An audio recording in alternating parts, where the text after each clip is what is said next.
How strong is the Jamaican passport? In today's video, I'll be going over the strengths and benefits of Jamaican citizenship to find out if it's a good passport to get if you're looking to diversify your personal portfolio. Now, when we talk about Caribbean citizenship, when we talk about citizenships in the Caribbean community, Jamaica isn't really the first country people like to think about because they often like to talk about the CBI program countries, you know, a country like St. Kitts and Nevis, maybe a country like St. Lucia. But Jamaica, I'm pretty sure, does not have an ongoing current CBI program. So if you want to get citizenship in Jamaica, citizenship by investment isn't really an option. That's why not a lot of people in this citizenship passport space really talk about it. However, just because there is no citizenship by investment program option for you in order to get Jamaican citizenship doesn't mean that it's impossible to get. Starting off with the residency requirements, that is the main thing that I'm going to be talking about in regards to how you can get this country's citizenship. If you want to naturalize and become a Jamaican citizen, how long do you have to live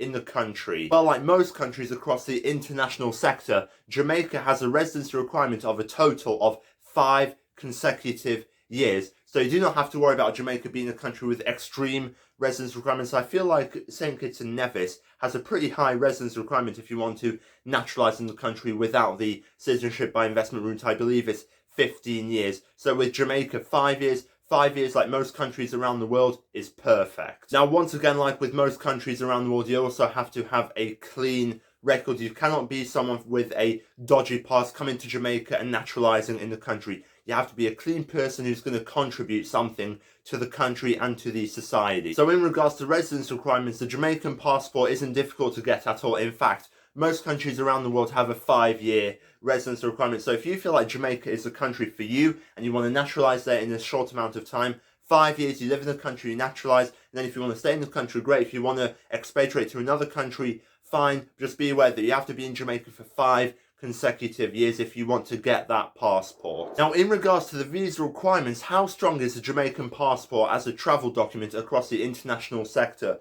Well, I will say that the Jamaican passport isn't really a very strong passport, you know, if we compare it to maybe the Irish passport, right? I mean, if we take a look at the visa requirements map, we can see that Jamaican citizens only have visa-free access to a handful amount of countries. For example, like with most, if not all Caribbean countries, you do not have visa-free access or ESTA access to the United States. And in regards to South America, you pretty much have all of it apart from a country like Paraguay and Bolivia is visa on arrival. Now, the strongest continents for you to travel to on a Jamaican passport would either be South America or Africa, because if you are a Jamaican citizen, if you want to travel to Africa, you have access to the majority of southeastern African countries. For example, South Africa, Botswana, you're not going to have to worry about getting a visa if you want to go to these countries. In regards to Europe, the passport is very weak. You do not have visa-free access to the European Union, the Schengen area, or anything like that. So it should be noted that the Jamaican passport isn't a strong travel document if we compare it to the Irish passport, like I said, for example.